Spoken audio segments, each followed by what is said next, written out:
প্রতিটি মেয়ের জীবনেই কষ্ট আছে। প্রত্যেকটা মেয়ের জীবনেই সুখ দুঃখ মিলিয়ে থাকে। কেউ যে একেবারেই সুখী সেটা কিন্তু নয়।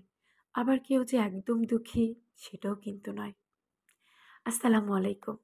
আজ আপনাদের সঙ্গে শেয়ার করব দারুণ একটি রেসিপি। এই রেসিপিটি যখন আমার মা আমাকে বাটা মশলা দিয়ে রান্না করে দেয়, আমি তৃপ্তি করে খাবার খেতে পারি। ভাত। আর এই রেসিপিটা কিন্তু চাইলে রুটি দিয়েও খাওয়া যায়। তো দেরি না করে চলুন বলে দেই কি রান্না হচ্ছে আজ। আজ রান্না হচ্ছে গরুর মাথার গোস্ত। বিশেষ করে এই গরুর মাথার নরম নরম হাড়, দেন তুলতুলে যে গোস্তগুলো আছে, সেগুলো যদি বাটা মশলা দিয়ে সুন্দর করে রান্না করা যায়, তাহলে কিন্তু আর কিছুই লাগে না। অসাধারণ লাগে। আমি জানি না কার কাছে কেমন লাগে। আমার কাছে খুব ভালো লাগে।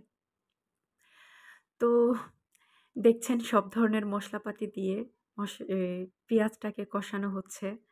দেন এখন দিয়ে হলো একটু জিরা বাটা, দেন এলাচ, লবঙ্গ বাটা। সবকিছু সুন্দরভাবে মিক্স করে নিচ্ছে। আচ্ছা, আমাকে বলুন তো, একটা মানুষ কি কখনো কোনোদিন সবসময়ের জন্য সুখী হতে পারে? কখনোই না। সুখ-দুঃখ মিলিয়েই প্রতিটা মেয়ের জীবন।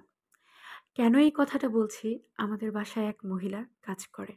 আমাদের পাশের বাসায় সে ভাড়া থাকে। তার হাসব্যান্ড বেশি একটা সুবিধার মানুষ না। একটু অন্যরকম। ক্যারেক্টারলেস। আজ আমাদের বিল্ডিংয়ের দোতলার এক দোতলায় যে মহিলাটা ভাড়া থাকে, তার কাছ থেকে ডাইরেক্ট তার নাম্বার চেয়ে বসেছে। এই নিয়ে কি হুলস্থুল, মানে প্রচুর পরিমাণ রাগারাগি, দেন মারপিটের একটা পর্যায়ে চলে গিয়েছিল। যার কাছ থেকে নাম্বারটা চেয়েছে তার হাসব্যান্ড প্রচুর পরিমাণ রেগে গিয়েছে। ইভেন তারা খুব ভালো একটা সোসাইটি থেকে বিলং করে। কিন্তু ওই লোকটা যে এরকম ধরনের একটা প্রস্তাব দিবে, উনিও সেটা এক্সপেক্ট করেনি। যাই হোক, এর জন্য এই কথাটা বলা, কারণ যার হাসব্যান্ডের ক্যারেক্টারটা একদমই লুজ, সে আমাদের বাসায় কাজ করে।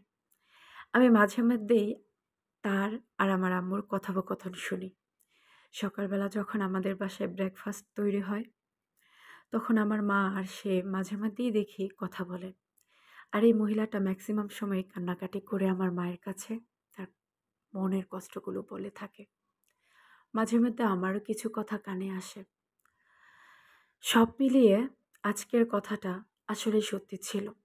মানে এতটা পরিমাণ যে ক্যারেক্টার লুজ হতে পারে, আজকের এই ঘটনাটা না ঘটলে হয়তোবা বুঝতে পারতাম না।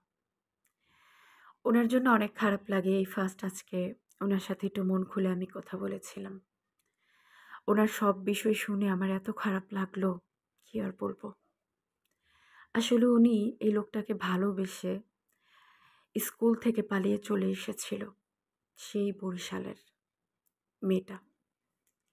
আর এখন দেখুন যার হাত ধরে এত দূর পর্যন্ত চলে এসেছে, সেই লোকটাই তাকে ঠকাচ্ছে।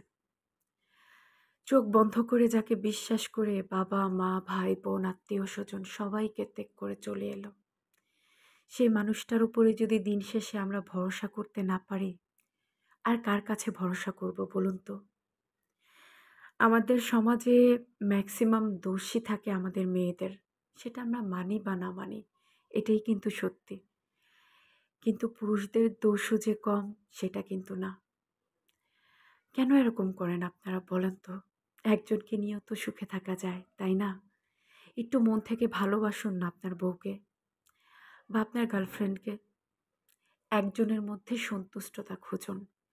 তাহলে সব বিষয় আপনি হ্যাপিনেস থাকবেন। কোনো বিষয় আর আপসেট থাকবেন না। যাই হোক, অনেক কথাই বললাম। আশা করি রেসিপিটি আপনাদের ভালো লেগেছে। ট্রাই করবেন। আমি খুব পছন্দ করি এইভাবে, তাই আজ আপনাদের সঙ্গে শেয়ার করলাম। ভালো থাকবেন সবাই।